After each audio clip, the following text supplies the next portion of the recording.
श्री गणेशाय नमः, श्री सरस्वत्यै नमः, श्री मातृपितृभ्यो नमः, श्री गुरुभ्यो नमः, श्री कुलदेवताभ्यो नमः.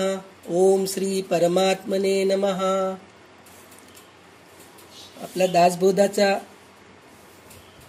11 दशक पूर्ण झालेले आहेत. आज आपण 12वा दशक घेणार आहोत. तर आता आपल्याला हळूहळू अद्वैताकडे नेत आहेत रामदास स्वामी. तर ते अद्वैतापर्यंत जायचं कसं ह्याचा आता आपल्याला अभ्यास करवत आहेत. तर सगळ्यात महत्त्वाचं म्हणजे अद्वैतात जायचं म्हणून म्हणलं तर विवेक, ज्ञान आणि वैराग्य ह्या 3 गोष्टी यायला पाहिजे. तर त्याच्या आधी आपल्याला सगळं शिकवलेच आहेत. म्हणजे पंचमहाभूते म्हणजे काय आहेत, अष्टदा प्रकृती म्हणजे काय आहे, महाप्रलय काय आहे, निर्मिती कशी झाली, सृष्टीची निर्मिती कशी आहे, अशा बऱ्याचशा गोष्टी आपण शिकलो. म्हणजे ह्या सगळ्या गोष्टी असूनही दृश्यसृष्टी नश्वर आहे, माया आहे, हे आपल्याला प्रत्येक वेळेस त्यांनी समजून सांगितलं आणि पटवूनही दिलंय. पण तितकं झाल्यानंतर सुद्धा आपल्याला विवेक वापरायला पाहिजे हे पण आपल्याला प्रत्येक वेळेस सांगतायत. म्हणजे विवेक वापरून जर आपण समजून घेतलो तर आपल्याला शुद्ध ज्ञान मिळतं आणि शुद्ध ज्ञान मिळाल्यानंतर आपल्याला वैराग्य मिळणारच आहे. तर पण ह्याच्यामध्ये ह्या दशकामध्ये आपल्याला पूर्ण विवेक आणि वैराग्याबद्दलच जास्त सांगितलेलं आहे. तर आता हे विवेक आणि वैराग्य काय आहे, म्हणजे कसं आपण त्याचा वापर करायला पाहिजे हे खूप छान आपल्याला समजून सांगितलेले आहेत. तर आता आपण शिकूया. कारण आतापर्यंत आपण बरेचसे ज्ञान प्राप्त करून घेतलेले आहोत. स्वपरीक्षा झालेले, म्हणजे आपल्या शरीरामध्ये काय काय आहे, परमात्मा म्हणजे काय, परब्रह्म म्हणजे काय, माया म्हणजे काय आहे, हे सगळं आपण कळून घेतलेलं आहोत. पण हे सगळं कळून घेतल्यानंतर सुद्धा आपल्याला विवेक वापरायला पाहिजे आणि त्याच्याने वैराग्य कसं हे करायला पाहिजे. आणि ह्याच्यात मुख्य म्हणजे प्रपंच करून मग परमार्थ करा, हे आपल्याला खूप छान समजून सांगितलेलं. खरं तर रामदास स्वामी स्वतः संन्यासी, ब्रह्मचारी, कशातही ते अडकलेले नव्हते. स्वतः लग्नाच्या मंडपातून निघून गेलेले आहेत. सावधान म्हणलं की ते सावधान होऊन निघून गेलेले. पण तसं राहून सुद्धा त्यांनी आपल्याला असं म्हणले नाहीत की मी पळालो तुम्ही पण पळून जा, असं म्हणले नाहीत. ते म्हणतायत तुम्ही प्रपंच नीट करा, मग परमार्थ आपणच होईल. हे आता आपल्याला पूर्ण ह्या दशकामध्ये शिकायला मिळणार आहे. तर आज विजयलक्ष्मी जाधव आपल्याला हैदराबादचे वाचनासाठी लाभलेले आहेत दासबोधाचं. तर विजया, वाचायला सुरुवात करा. जय जय रघुवीर समर्थ. नमन. गणेश शारदा चैव सद्गुरु सज्जनस्तथा आराध्य दैवतं गुह्यं सर्वं मे रघुनंदना. गणेश शारदा सद्गुरु संत सज्जन कुळेश्वरू सर्व ही माझा रघुवीरू तद्गुरु रूपे. माझे आराध्य दैवत परम गुह्य गुह्यातीत गुह्यपणाची मात न चले जेथे. यो जातो मरुदंश जो क्षितितले संबोधयन् सज्जनान् ग्रंथयो रचयन् सुपुण्यजनकं श्रीदास बोधाविदम्. यत्कर्त्या पठनेन सर्वविदुषां स्वान्तापहारी सदा सोऽयं मुक्तिकरक्षितो विजयते श्रीरामदासो गुरु. मला वाटते अंतरी त्वा वसावे तुझ्या दासबोधासी त्वा बोध व्हावे. अपत्या परिपाववी प्रेमग्रासा महाराजया सद्गुरु रामदासा. ब्रह्मानंदं परमसुखदं केवलं ज्ञानमूर्तिं द्वन्द्वातीतं गगनसदृशं तत्त्वमस्यादिलक्ष्यम् एकं नित्यं विमलमचलं सर्वदी साक्षिभूतं भावातीतं त्रिगुणरहितं सद्गुरुं तं नमामि। गुरुब्रह्मा गुरुविष्णू गुरुर्देवो महेश्वरा गुरु साक्षात् परब्रह्म तस्मै श्री गुरवे नमः। अनेन प्रियतां देवो भगवान् जानकीपतिः श्रीरामचन्द्र पूर्वेषाम् अस्माकं कुलदैवतं। श्रोता वक्ता श्रीराम समर्थ श्रीराम समर्थ श्रीराम समर्थ। जय जय रघुवीर समर्थ। शुका तारिखे पूर्ण वैराग्य जाचे वसिष्ठा परिज्ञान योगेश्वराचे।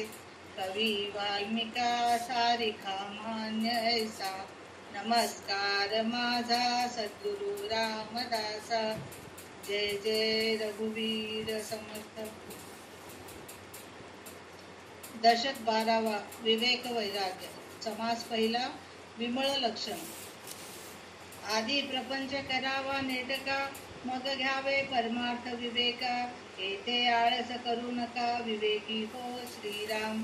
प्रपंच सोडून परमार्थ कराल तेणे तुम्ही कष्टी व्हाल।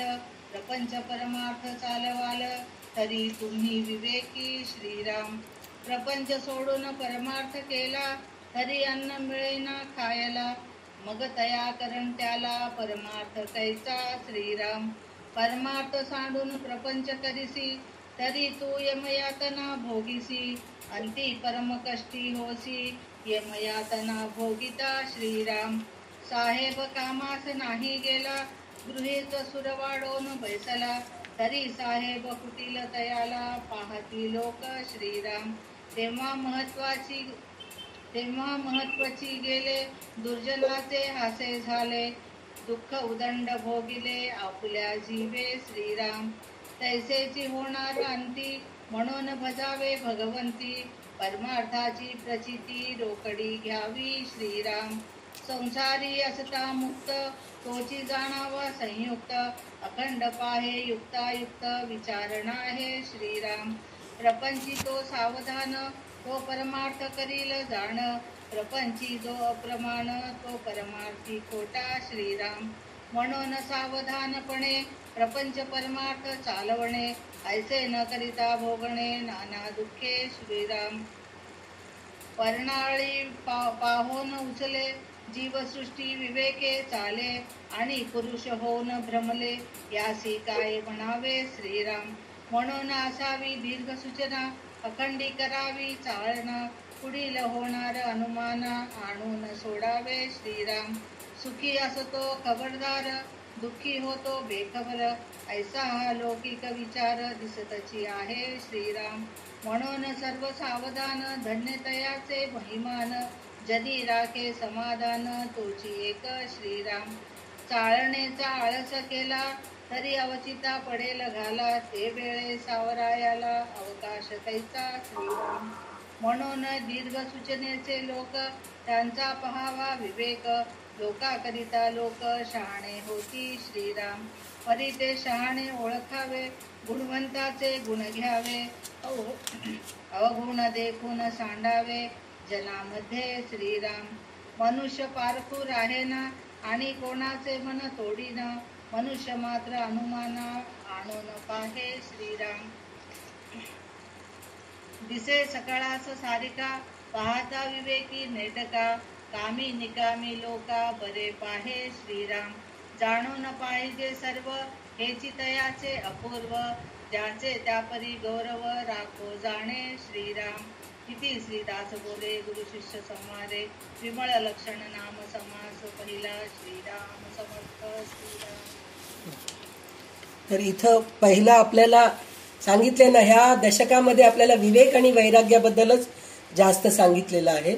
विवेक वापरून वैराग्य कसं आपण संपादून घ्यायचं हे आपल्याला कळून घ्यायचं आहे। तर ह्याच्यामध्ये असं सांगितलेलं आहे की माणूस आधी प्रपंच करावा नेटका मग घ्यावे परमार्था विवेका। येथे आळस करू नका विवेकी हो। म्हणजे आपल्याला विवेकी म्हणूनच आपल्याला संबोधतायत ते। म्हणजे तुम्ही विवेकी आहातच, तुम्हाला माहित आहे, तरी पण मी तुम्हाला सांगत आहे की आधी प्रपंच करावा नेटका. म्हणजे संसार प्रपंच, प्रपंच म्हणजे काय, आपलं जे प्रपंच, आपण प्रपंच प्रपंच म्हणून म्हणलं तर हे पूर्ण वर्ल्ड म्हणून घेतो आपण, म्हणजे हे पूर्ण जग जे आहे त्याला प्रपंच असं समजतो. ते प्रपंच नाही, ते म्हणतायत तुमचं प्रपंच. असं असतं ना, एक चौकट असतं, त्या चौकटामध्ये कोण असतात, मी, माझा नवरा, माझे 2 मुलं, 2 मुली, एक मुलगा एक मुलगी, किंवा आपल्याला जितके मुलं आहेत तेवढं मुलं. हे पहिलं प्रपंच आहे. मग त्याच्या बाजूचा अजून एक प्रपंच असतं. त्या प्रपंचामध्ये कोण कोण असतात, आपले आई वडील, भाऊ बहिणी, सासू सासरे, हे सगळे असतात. मग त्याच्यानंतर काका काकू, मामा मामी असं असतात. मग नंतर मित्रमैत्रिणी वगैरे. म्हणजे आता प्रत्येकाचे वेगवेगळे प्रपंच असतात. काही लोकांना मित्रमैत्रिणी जवळचे वाटतात, काही लोकांना नातेवाईक जवळचे वाटतात. हे असं प्रपंच वाढत वाढत मोठं होतं. तर हे प्रपंच नीट करावा म्हणजे प्रपंच काय नीट करायचं असतं असं आपल्याला प्रश्न पडतं. तर प्रपंच नीट करावा म्हणजे सगळ्यांशी नीट वागायचं, सगळ्यांशी म्हणजे कोणाचं मन न दुखवता प्रत्येकाला मदत करत राहायचं. हे आपल्याला प्रपंच करण्यामध्ये शिकवले, पहिलेच शिकवले आपल्याला हे सगळं. तर हे सगळं करत करत परमार्थ करा म्हणून सांगतायत. मग घ्यावे परमार्था विवेका. म्हणजे प्रपंच करत करत विवेकाने परमार्थ पण करावा. म्हणजे काय, काही लोकांचं कसं असतं, आता प्रपंचाचा कंटाळा आला म्हणजे काय, प्रपंच करताना पैसा कमवलं. काही लोक असे असतात, काही बायका, पुरुषांनाच नावं ठेवतो आपण असं नाहीये, काही पुरुष काय करतात, मी संन्यास घेतो म्हणून घर सोडून पळून निघून जातात, बायको मुलांना सगळ्यांना सोडून निघून जातात. पण त्यातल्या त्यात बायका पण खूप हुशार असतात. मला तर तिला संसाराचा कंटाळा आला, स्वयंपाक करायचं वगैरे, मग आता पुरे झालं का बाई, पुष्कळ झाला, आता मी देवदेव करत बसते म्हणून देवाचं जपमाळ घेतात, आता जप करत बसतात, पण लक्ष सगळं दुसरीकडे असतं. खरं काही जप होत नाही. देवाची पूजा करत असतात, कोण काय करत आहे, कोण आलंय, कशासाठी आलंय, इथं लक्ष असतं. म्हणजे धड संसारही करत नाहीत, धड परमार्थही करत नाहीत.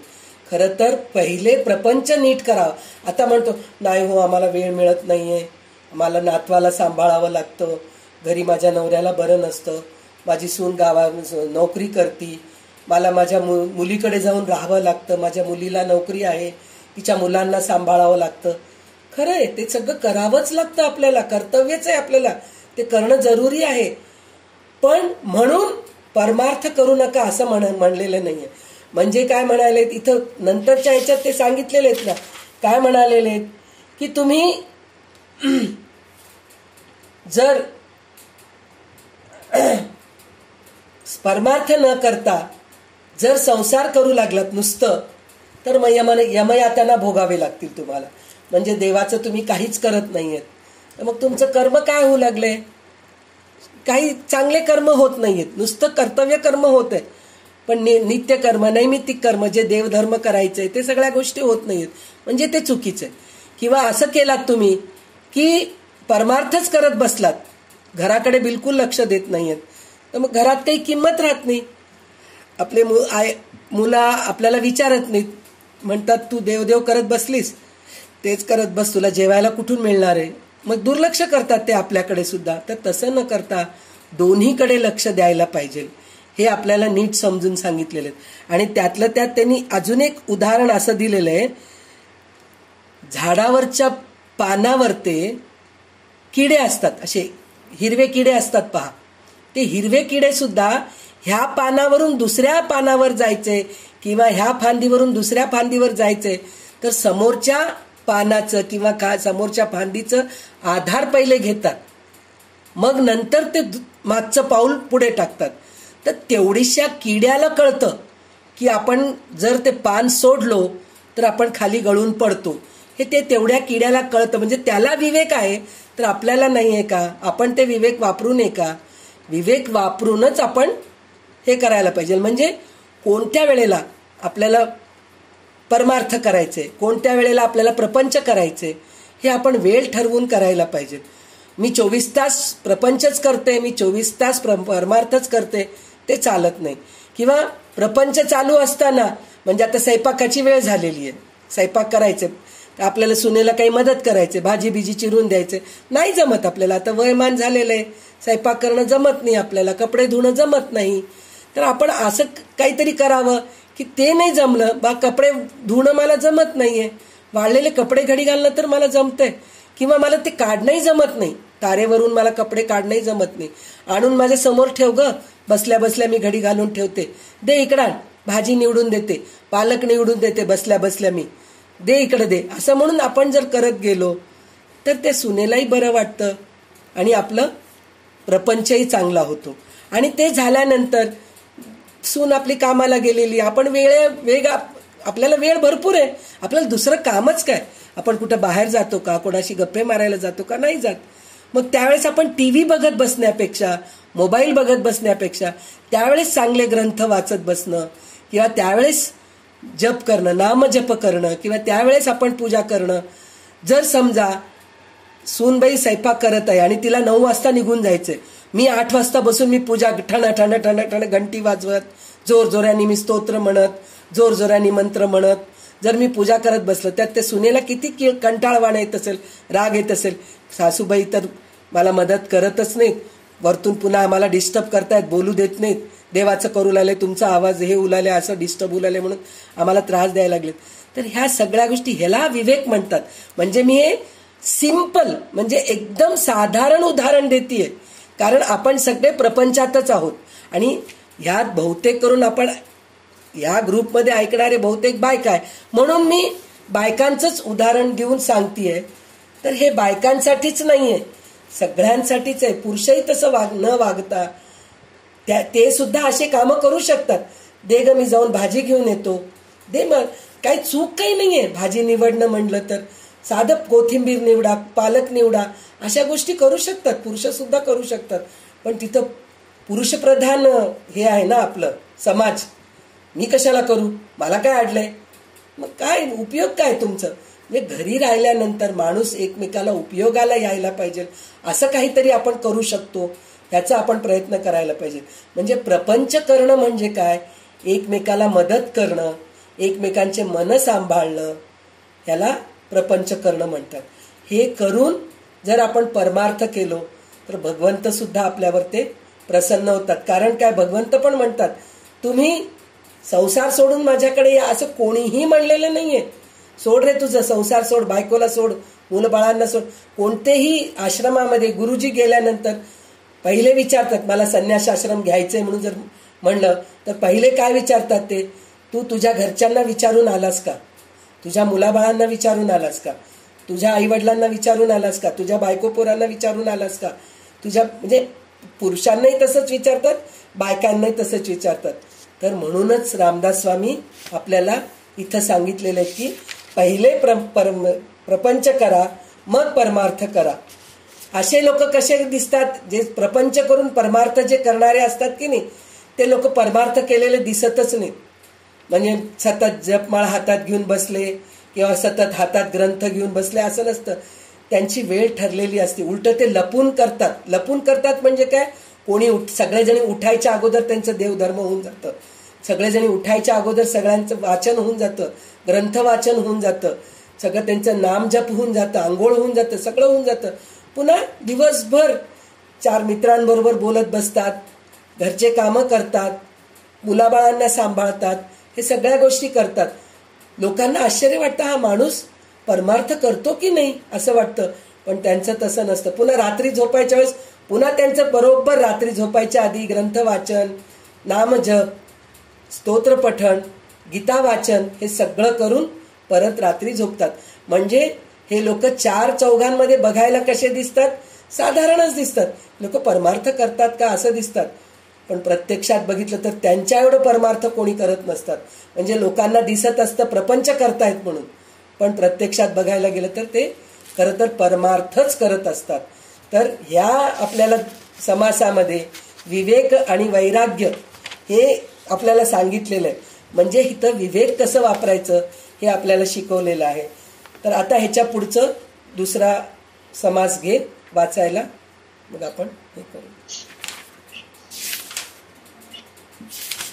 समास दुसरा, प्रत्यय निरूपण. ऐका संसारासी आले हो, स्त्री पुरुष निस्पृह हो, सुचितपणे पाहो अर्थांतर श्रीराम. काय म्हणते वासना, काय कल्पिते कल्पना, अंतरीचे तरंग नाना प्रकारे उठती श्रीराम. बरे खावे, बरे जेवावे, बरे ल्यावे, बरे नेसावे, मनासारिखे असावे सकळ काही श्रीराम. ऐसे आहेत मनोगत, तरी ते काहीच न होत, बरे करिता अकस्मात वाईट होते श्रीराम. एक सुखी एक दुखी प्रत्यक्ष वर्तते लोकी, कष्टी होऊनियासे की प्रारब्धावरी घालिती श्रीराम. अचूक यत्न करवेना, म्हणून केले ते सजेना, आपला अवगुण जाणवेना, काही केल्या श्रीराम. जो आपला आपण नेणे, तो दुसऱ्यांचे काय जाणे, न्याय सांडिता दैन्यवाणे होती लोक श्रीराम. लोकांचे मनोगत कळेना, लोकासारिखे वर्तवेना, मूर्खपणे लोकी नाना कळही उठती श्रीराम. मग ते कळो वाढती, परस्परे कष्टी होती, प्रयत्न राहता अंती श्रमची होय श्रीराम. ऐसे नवे वर्तणूक परीक्षावे नाना लोक, समजले पाहिजे नेमक ज्यांचे त्यापरी श्रीराम. शब्द परीक्षा अंतर परीक्षा, काही एक कळे दक्षा, मनोगत नतत रक्षा, काय कळे श्रीराम. दुसऱ्याच शब्द ठेवणे, आपल्या कैपक्ष पाहो जाता, लौकिक लक्षणे बहुतेक ऐसी श्रीराम. लोकी बरे म्हणाया कारणे, भल्यास लागते सोसणे, न सोसिता बंडवाणे सहजची होय श्रीराम. आपणास जे मानेना, तेथे कदापि राहवेना, पुरी तोडून जावेना कोणी एके श्रीराम. बोलतो खरे चालतो खरे, त्यास मानिती लहान थोरे, न्याय अन्याय परस्परे सहजची कळे श्रीराम. लोकास कळेना तवरी, विवेके क्षमा जो न करी, तेने करिता बराबरी होत जाते श्रीराम. जवरी चंदन झिजेना, तव तो सुगंध कळेना, चंदन आणि वृक्ष नाना सकट होती श्रीराम. जव उत्तम गुण न कळे, तो या धनास काय कळे, उत्तम गुण देखता निवळे जगदांतर श्रीराम. जगदांतर निवळत गेले, जगदांतरी सख्य झाले, मग जाणावे ओळले विश्वजन श्रीराम. जनी जनार्दन ओळला, तरी काय उणे तयाला, राजी राखावे सकळाला कठीण आहे श्रीराम. पेरिले ते उगवते, उसने द्यावे घ्यावे लागते, कर्म काढिता पंगते परांतर श्रीराम. लौकिकी बरेपण केले, तेने सौख्य वाढले, उत्तरासारिखे आले प्रत्युत्तर श्रीराम. हे अवघे आपणापासी, येथे बोल नाही जनासी, शिकवावे आपल्या मनासी क्षणाक्षणा श्रीराम. फळ दुर्जन भेटला, क्षमेचा धीर बुडाला, तरी मानेची स्थळ त्याग केला, पाहिजे साधके श्रीराम. लोकनाना परीक्षा जाणती, अंतर परीक्षा नेणती, तेने प्राणी करंटे होती, संदेह नाही श्रीराम. आपणास आहे मरण, म्हणून राखावे बरेपण, कठीण आहे लक्षण विवेकाचे श्रीराम. थोर लहान समान, आपले पारिखे सकळ जन, चढते वाढते सनेदान, करिता बरे श्रीराम. बरे करिता बरे होते, हे तो प्रत्ययास येते, आता पुढे सांगावते कोणास काय श्रीराम. हरिकथा निरूपण बरेपणे राजकारण, प्रसंग पाहिला विण सकळ खोटे श्रीराम. विद्या उदंडची शिकला, प्रसंगमान सुखवित गेला, तरी मग तये विद्येला कोण पुसे श्रीराम. इति श्री दासबोधे गुरुशिष्य संवादे प्रत्यय निरूपण नाम समास तृतीय. श्रीराम समर्थ श्रीराम. तर इथे आपल्याला परत हेच सांगतायत की लोकांशी कसं वागायला पाहिजे. लोकांशी चांगलं वागलं, प्रत्यय निरूपण म्हणजे आपल्याला प्रत्यय येतं. कसं प्रत्यय येतं की आपण चांगलं वागलो की आपल्याला लोक आपल्याशी चांगलं वागतात. हे म्हणच आहे ना एक हिंदीमध्ये, आप भली तो दुनिया भली, असं म्हणतात की नाही. काय ग त्या बाईशी किती छान लोक वागतात, मला बघितलं तर तोंडच वाकडं करती बघती बाई, असं म्हणून आपण लगेच म्हणतो. पण ती त्या बाईशी त्या माणसाशी का चांगलं वागतात ह्याचा आपण विचार करतो का? कधीच विचार करत नाही. सतत आपल्याशी वाईट वागतं हे आपल्याला दिसतं, पण समोरचा माणूस किती चांगला वागत असेल, तो प्रत्येक वेळेस मदतीला धावत असेल, म्हणूनच त्याला लोक हे करतात ना, जातात ना त्याच्याजवळ, जाऊन त्याला मदत करतात, त्याच्याशी चांगलं राहतात, असं सगळं करत असतात. तर त्याच्यासाठी म्हणून पहिले आपण चांगलं राहायला पाहिजे, तेव्हा कुठं आपल्याला लोक आपल्याशी चांगलं राहतात. तर त्याच्यासाठी म्हणून पहिले आपण चांगलं राहावं हे आपल्याला पहिले शिकवलेले आहेत रामदास स्वामी. तर तिथं त्यांनी काय म्हणतायत, आपल्याला वासना खूप आहे, हे पाहिजे ते पाहिजे. वासना वासना म्हणून म्हणलं की आपण पुन्हा त्याच ह्याच्यामध्ये जायची गरज नाहीये. वासना म्हणलं की स्त्री पुरुषाचंच वासना असं नसतं. वासना म्हणजे खाण्याची इच्छा, कोणतीही गोष्टीची इच्छा राहणं ह्याला वासना म्हणतात. तर वासना काहीतरी मागते आपल्याला, म्हणजे इच्छा आपल्याला काहीतरी पाहिजे म्हणून मागतं, आणि त्याच्यासाठी म्हणून आपण धडपड करतो, आणि त्याच्यासाठी म्हणून आपण प्रयत्न करत राहतो, पण ते नाही मिळालं की आपल्याला दुःख होतं. तर हे न करता आपण आपल्याला जे मिळालं चांगलं, आपल्याला म्हणजे किती छान लहान मुलांना समजून सांगितल्यासारखं. आता आपण लहान मुलांना म्हणतोत ना, हेल्दी फूड खा, जंक फूड खाऊ नका, तसं आपल्याला रामदास स्वामी सुद्धा लहान पोरांसारखंच आपल्याला चांगलं समजून सांगितलेलं आहे. म्हणजे 3ऱ्या ओवीमध्ये आपल्याला कसं, बरे खावे बरे जेवावे, बरे ल्यावे बरे नेसावे, मनासारिखे असावे सकळ काही म्हणून सांगितलेलं आहे. तर काय सांगितलंय, आपल्याला खायला प्यायला चांगले मिळावे, आपल्याला नेसायला पांघरायला चांगले वस्त्र मिळावे, सगळे काही आपल्या मनासारखे चांगले असावे असे आपल्याला वाटते. आपले मनोगत याप्रमाणे असले तरी त्यापैकी काहीच घडून येत नाही. उलट बरे खायला करायला गेले तर अनपेक्षितपणे भलतेच घडून येते. म्हणजे आपण हे सगळं करायचा प्रयत्न करतो, पण तिथं आपल्याला दुसरंच काहीतरी होऊन जातं. त्याचं कारण काय, आपल्याकडे विवेक नाहीये. चांगलं काहीतरी करायला जातो, वाईट होऊन जातं असं आपण म्हणतो. तर त्याचं कारण काय, आपल्यामध्ये विवेक नाहीये. तर त्याच्यासाठी म्हणून पहिले तुम्ही विवेक वापरा, असं आपल्याला प्रत्येक वेळेस रामदास स्वामी समजून सांगतायत. आणि आपल्या स्वतःकडे आपण स्वतः कसे आहोत हे पहिले आपल्याला कळत नाही. म्हणजे आपण चांगले आहोत का वाईट आहे का हे आपल्याला पहिले कळत नाही. आपल्याला काय वाटतं, मी खूप चांगली आहे पण लोक माझ्याशी चांगलं वागत नाहीत, असं होऊ शकत नाही. होतंय काही वेळेस, असंही होतं, म्हणतोत ना, मी खूप प्रयत्न करते हो सगळ्यांशी चांगलं जमून घ्यायचं, पण होत नाही. पण ते काही फार क्वचित होतं अशा गोष्टी. आणि अजून एक गोष्ट पहा तुम्ही, जे भविष्य सांगायला तर ते दारावर ते येतात पहा, भिक्षा मागायला म्हणून. काही ते पोपटपंची करणारे लोक असतात, आणि काही लोक असं ते जगदंबेचं मूर्ती वगैरे घेऊन येतात, तांदूळ मागायला येतात, असे लोक असतात.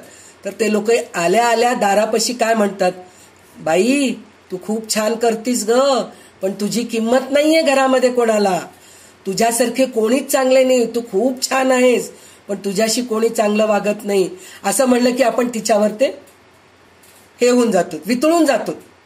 अरे खरंच आहे, मी किती केलं तरी. तसं नसतं, तसं कधीच होत नाही. सगळ्यांना त्या गोष्टीची जाणीव असते. तुम्ही जर चांगलं करू लागलात तर त्या गोष्टीची जाणीव असते. भले त्यावेळेस लगेच तुम्हाला त्याचे फळ मिळत नसतील, लगेच तुम्हाला ते तसं होत नसेल, जमून येत नसेल की चांगलं वागत नसतील त्यावेळेस, पण नंतर त्या गोष्टीची जाणीव असते. प्रत्येक वेळेस सांगतात, नाही त्यांच्यामुळे मी वर आलो बरं का, ते होते म्हणूनच मी वर आलो, हे त्यांना जाणीव असते. तर त्याच्यासाठी म्हणून पहिले आपण आपल्याला ओळखायला पाहिजे. आपल्याशी लोक चांगलं वागत नाहीत, त्याचं कारण काय, तर म्हणजे आपली पाठ आपण पाहायला पाहिजे. आपण सतत दुसऱ्यांचे वाईट गोष्टीकडे लक्ष देत असतो. तर तिथं लक्ष न देता आपल्यामध्ये काय वाईट गोष्टी आहेत ते पहिले आपण काढून टाकायला पाहिजे. आणि अजून एक गोष्ट काय आहे, माझंच खरं हे म्हणायचं खूप असतं बरं का, सगळ्यांनाच असतं. प्रत्येक स्त्री पुरुषांमध्ये, स्त्री पुरुष कुठं हो, छोट बाळ 1.5-2 वर्षाचं झालेलं नसतं, त्याला वाटतं मीच शहाणे आहे आणि मी म्हणल्याप्रमाणे ते त्यांच्यासारखं जर आपण वागलो नाही की हातातले वस्तू घेऊन फेकतात, हात हुट करून असं वागतात, म्हणजे त्यांना सुद्धा असं वाटतं की मीच बरोबर आहे. तर तेवढ्या छोट्या बाळाला तसं वाटतं, तर मोठ्यांना वाटणं जरुरीच आहे. पण तसं नसतं, काही वेळेस आपलंही चुकत असतं, ह्या गोष्टीकडे आपण लक्ष द्यायला पाहिजे. तर त्याच्यासाठी आपण काय करायला पाहिजे, तर त्याच्यासाठी आपण एक गोष्ट करायला पाहिजे. त्या जागी आता समोरच्या माणसाचं डोकं दुखतंय, ह्याच्यासारखं डोकं दुखतच असतंय, हे छोटं उदाहरण आहे बरं का. असं आपण म्हणण्यापेक्षा जर आपल्याला जर डोकं दुखू लागलं तर आपली परिस्थिती काय होत असेल, किंवा एखादं वस्तू हरवले एका माणसाचं, तो विलाप करतोय, खूप दुःख करतोय. काय दुःख करतोयस रे, गेलं गेलं. आपण खूप वैराग्याच्या गोष्टी बोलत असतो, गेलं गेलं, नाही मिळालं नाही मिळालं, आपल्या नशिबात नाहीये म्हणून समज. पण तीच वस्तू आपली जर हरवली तर आपण तसं वागतो का, आपल्यालाही तेवढाच त्रास होतो की नाही. तर ह्या गोष्टीचा आपण विवेक करायला पाहिजे. माझं म्हणणं खरं आहे, मी जसं वागते तेच बरोबर आहे, हे म्हणल्यापेक्षा समोरच्या माणसात आपण जाऊन बसायला पाहिजे पहिले, की त्या जागी मी राहिले असते तर काय झालं असतं, ह्या गोष्टीचा विचार करायला पाहिजे. तर तिथं माझं म्हणणं खरं हे आपण करू नये. म्हणून म्हणजे बघा, ह्या गोष्टी पण आपल्याला रामदास स्वामी सांगून ठेवतायत. आणि सगळ्यांच्या मनासारखं वागायचा प्रयत्न करावा आपण, आणि सगळ्यांना क्षमा करायची वृत्ती आपल्यामध्ये राहायला पाहिजे. जाऊ दे, झालं असेल बाबा एखादं. आता आपण आपल्या घरी काम करणारीच बायका येतात, सून मुलं बाळं सगळं सोडून द्या. एखादी बाई एखाद दिवस न सांगता आली नाही, असेल अडचण तिला, पण ती दुसऱ्या दिवशी आलं की कळत नाही काय, तुला अक्कल नाहीये काय, काल आली नाहीस तू, आम्हाला किती त्रास झालं, हे जोरजोराने ती आल्यानंतर ओरडल्यापेक्षा काय ग काय झालं, काल कशाला आली नाहीस तू, काय प्रॉब्लेम होतं, असं जर तिच्याशी चांगलं प्रेमाने बोललं, नाही हो मावशी काल माझ्या घरी माझ्या मुलाला बरं नव्हतं हो, एकदम दवाखान्याला घेऊन जावं लागलं, किंवा माझ्या सासूला बरं नव्हतं, मला काहीतरी अडचण आली होती त्याच्यामुळे मी गेले. असं जर आपण विचारलं तर ती पण सरळ उत्तर देते ना आपल्याला. झालं असेल तिला फोन करणं जमलं नसेल, असं विचार करून आपण तिला समजावून घ्यायला पाहिजे. पण आपण तसं करत नाहीत. आल्या आल्या धड धड धड धड बंदुकीचे गोळ्या घेऊन तिच्यावर झाडायला सुरू करतो. तुला अक्कल नाही, तुला कळत नाही, आमच्याकडे पण पाहुणे आले होते, तू सांगून जाऊ नये काय, फोन करता येत नाही काय तुला, असं आपण धड धड धड तिच्यावर ओढतो. म्हणजे ह्या गोष्टी आपण असं समजुतीने घ्यायला पाहिजे, समजून घ्यायला पाहिजे, क्षमा करायला पाहिजे. बरं झालं असेल बाई, पण पुढच्या वेळेस थोडे लक्ष ठेव ना. पुढच्या वेळेस असं जरी अडचण आली तर कोणाला तरी फोन करायला सांग, कोणाच्या तरी हाताने निरोप द्यायला सांग. म्हणजे मी माझं काम करून घेते ना, तुझं वाट बघत बसले, माझे काम राहून गेले, माझ्याकडे पाहुणे येणार होते, मग मी त्यांच्याकडे लक्ष देऊ का, घरचे कामं करू का, पुढच्या वेळेस असं करू नको बरं का, पुढच्या वेळेस कोणाच्या तरी हाती निरोप पाठव, असं कर तू. असं जर आपण तिच्याशी चांगलं बोलायला लागलो तर पुढच्या वेळेस तिची चुकी करणार नाही. पण आपण धाड धाड धाड बंदुकीच्या गोळ्या झाडू लागलो, ती मुद्दा म्हणून अजून जास्त करते. तर त्याच्यासाठी म्हणून प्रत्येक वेळेस आपल्याला सांगतायत की क्षमावृत्ती सोडू नका, तुम्ही क्षमावृत्ती राहायला पाहिजे.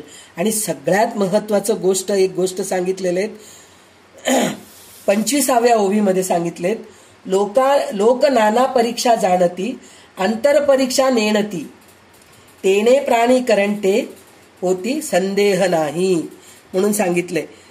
तर त्याच्यामध्ये त्यांनी काय सांगितलंय, सामान्यतः माणसाला बाहेरील खुणाची परीक्षा करता येत नाही, त्याच अडचण पडत नाही,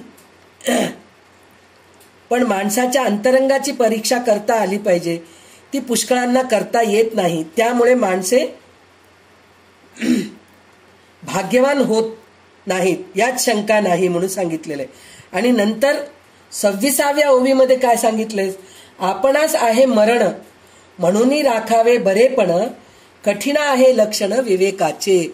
म्हणजे ध्रुवम जन्म मृतस्य च, अर्जुनाला श्रीकृष्णाने सांगितलेलं आहे, ध्रुवम जन्म मृतस्य च, म्हणजे ध्रुवासारखं आढळ आहे मृत्यू, आपल्याला मृत्यू येणार आहे, हे आपण सारखं लक्षात ठेवायला पाहिजे. आपण तीच गोष्ट विसरून जातो, मृत्यूचीच गोष्ट विसरून जातो. मी चिरकालीन राहणार आहे, मला मरणच नाही, मला मरण येत नाही, ह्या गोष्टीसाठी म्हणून आपण वस्तू जमा करत राहतो, माणसांच्या हे करत राहतो, ममतेमध्ये अडकत राहतो. असं नाही की मलाच मृत्यू येतं म्हणून नाही, समोरच्या माणसाला पण मृत्यू येतं. एका माणसाबद्दल आपण असं प्रेम लावून घेऊन बसतो, त्याला अकस्मात मृत्यू आलं समजा, तर आपण केवढ्या मोठ्या ह्याच्यामध्ये पडतो, दुःखामध्ये पडतो, त्या दुःखामध्ये न पडता मृत्यू अटळ आहे हेच आहे. काही काही वेळेस काय येतो, अवेळी मरण येतं, त्यावेळेस दुःख होतो, व्हायलाच पाहिजे. प्रत्येक माणसामध्ये आपल्याला आहार निद्रा भयमैथुनंच हे सगळं आपल्याला भगवंतानी जन्मल्यापासूनच दिलेलं आहे. मुलांना सुद्धा, छोट्या बाळाला सुद्धा आपण रागवलं की कसं दुःखात रडतात ते. आई दूर निघून गेली की त्यांना कोणी शिकवलं का आई निघून गेलं तर तू रडत राहा म्हणून? नाही. म्हणजे हे जन्मल्यापासूनच आपल्याला माहित आहे दुःख काय आहे, सुख काय आहे, त्रास काय आहे, हे सगळं आपल्याला माहित आहे. माहीत राहून सुद्धा विवेक वापरायला पाहिजे. त्या गोष्टीसाठी आपण किती दुःख करायला पाहिजे. आज न उद्या आपल्यालाही मृत्यू येणार आहे, आज न उद्या आपल्या जवळच्या माणसाला पण मृत्यू येणार आहे. पण एवढंच आहे की अवेळी मृत्यू आलं तर खरोखर दुःख होणारच आहे. त्या गोष्टीचं तिथेही विवेक वापरायला पाहिजे. तिथं जाऊन नाही हो, लहान अवेळी मृत्यू आलं समजा, तिथं जाऊन आपण जर म्हणायला गेलो काय हो मृत्यू येणारच होतं, श्रीकृष्णाने सांगून ठेवलं होतं, ध्रुव पदाप्रमाणे आढळ आहे मृत्यू, काय विलाप करत बसलात तुम्ही, हे म्हणणं चुकीचं आहे. असं नाही म्हणायला पाहिजे. खरंच आहे हो, असं व्हायचं नव्हतं असं म्हणून जर आपण समजून सांगायला गेलो तर तिथं आपण विवेक वापरल्यासारखं होतं. म्हणजे कुठेही काहीही जाऊन बोलत बसायचं, मृत्यूच्या ठिकाणी असं बोलायचं. लग्नामध्ये गेलं, काय लग्न करतात हो आजकाल, पहा ना लग्न केले दुसऱ्या दिवशी डायव्होर्स होऊ लागले, असं जर बोलू लागलो तर मूर्ख म्हणतील लोक. म्हणजे शुभ कार्याच्या ठिकाणी जाऊन अशुभ बोलायचं, आणि अशुभ जिथं होत आहे म्हणजे जिथं दुःख चालू आहे तिथं काय दुःख करत बसलात, हे असं जर म्हणणं ते चुकीचं आहे. म्हणजे प्रत्येक ठिकाणी आपल्याला विवेक वापरायला पाहिजे. जर विवेक वापरलो तर आपल्याला चांगला प्रत्यय येतो. आपण दुसऱ्यांचे चांगले केले तर आपलेही चांगले होते असा प्रत्यक्ष अनुभव येतो. त्यापेक्षा जास्त सांगण्याची आणखीन काही नाही म्हणून म्हणतात. म्हणजे काय, ह्याच्यापेक्षा जास्त काही सांगायची गरज नाही. आप भली तो दुनिया भली, हे प्रत्येक वेळेस ठरलेलंच आहे असं आपल्याला या दुसऱ्या समासामध्ये आपल्याला कळालेलं आहे. आता तिसरा समास काय आहे, भक्त निरूपण आहे. तर हे भक्त निरूपण काय आहे हे ओवी वाचल्यानंतर आपण बघूया काय आहे ह्याच्यामध्ये. तर विजू सुरू कर. समास तिसरा, भक्त निरूपण. श्रीराम समर्थ. श्रीराम. पृथ्वीमध्ये बहुत लोक, तेही पहावा विवेक, इहलोक आणि परलोक बरा पहावा श्रीराम. इहलोक साधा या कारणे, जाणत्याची संगते धरणे, परलोक साधा या कारणे, सद्गुरु पाहिजे श्रीराम. सद्गुरुसी काय पुसावे, हेही कळेना स्वभावे, अनन्य भावे एक भावे, दोन्ही गोष्टी पुसाव्या श्रीराम. दोन्ही गोष्टी त्या कोण, देव कोण आपण कोण, त्या गोष्टीचे विवरण केलेची करावे श्रीराम. आदी मुख्य देव तो कोण, मग आपण भक्त तो कोण, पंचीकरण महावाक्य विवरण केलेची करावे श्रीराम. सकळ केली याचे फळ, शाश्वत ओळखावे निश्चळ, आपण कोण हा केवळ शोध घ्यावा श्रीराम. सारासार विचार घेता, पदास नाही शाश्वता, आदी कारण भगवंता ओळखले पाहिजे श्रीराम. निश्चळ चंचळ आणि जड, अवघा मायेचा पवाड, यामध्ये वस्तू जाड जाणार नाही श्रीराम. हे परब्रह्म धुंडावे, विवेके त्रैलोक्य हिंडावे, माईक विचारे खंडावे, परीक्षवंती श्रीराम. खोटे सांगून खरे घ्यावे, परीक्षवंती परीक्षावे, मायेचे अवघेची जाणावे, रूप माईक श्रीराम. पंचभूतिक हे माया, माईक जाये विलया, पिंड ब्रह्मांड अष्टकाया, नासिवंत श्रीराम. दिसेल तितुके नासेल, उपजेल तितुके मरेल, रचेल तितुके खचेल, रूप मायेचे श्रीराम. वाढेल तितुके मोडेल, येईल तितुके जाईल, भूतास भूत खाईल, कल्पांत काळी श्रीराम. देहधारक तितुके नासती, हे तो रोकडी प्रचिती, मनुष्य विण उत्पत्ती, रेत कैचे श्रीराम. अन्न नसता रेत कैचे, औषधी नसता अन्न कैचे, औषधीस जिरणे कैचे, पृथ्वी नसता श्रीराम. आपण नसता पृथ्वी नाही, तेज नसता आप नाही, वायो नसता तेज नाही, ऐसे जाणावे श्रीराम. अंतरात्मा नसता वायो कैचा विकार नसता अनंत अंतरात्मा कैचा निर्विकारी विकार कैचा बरे पहा श्रीराम.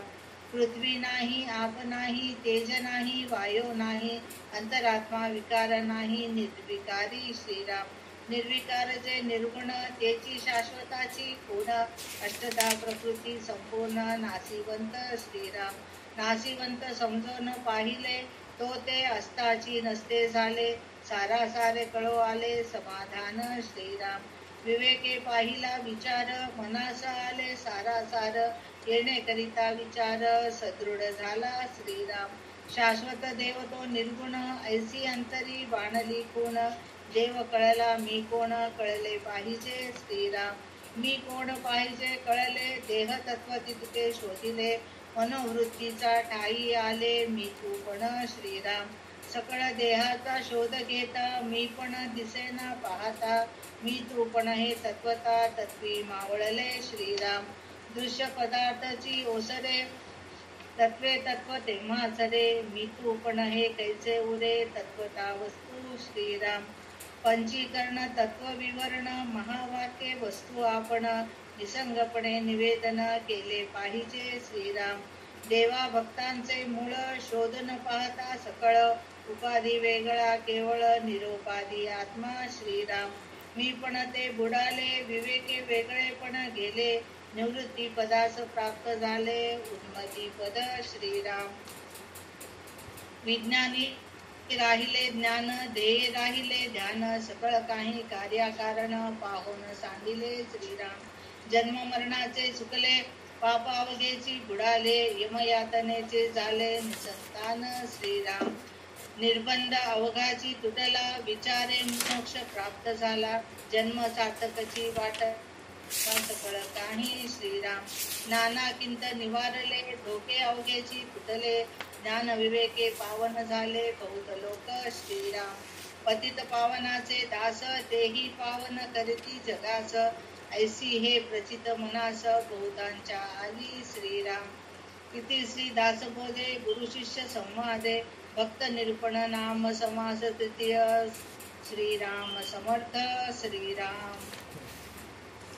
ह्या ह्याच्यामध्ये आपल्याला काय सांगितले तिसऱ्या समासामध्ये भक्त निरूपण म्हणून सांगितलेलं आहे. तर भक्त कसं राहायला पाहिजे हे आपल्याला इथं सांगितलेलं आहे. तर ह्याच्यामध्ये काय सांगितलंय जर आपल्याला कळत नसेल आपण कसं वागावं विवेक म्हणजे काय हे आपल्याला कळत नसेल तर आपण सद्गुरूपाशी जायला पाहिजे. पण सद्गुरूपाशी जाऊन सुद्धा विवेकासारखं काहीतरी विचारायला पाहिजे.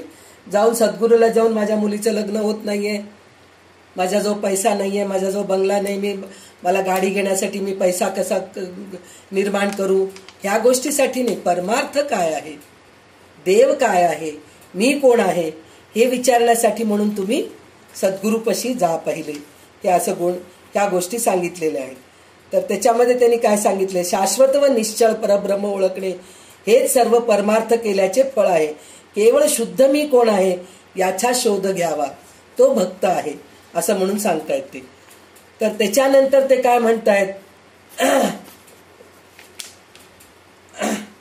मायेपासून उत्पन्न झालेले सारे विश्व कसे नाशिवंत आहे ते वर्णन आपल्याला पाहायला मिळतं.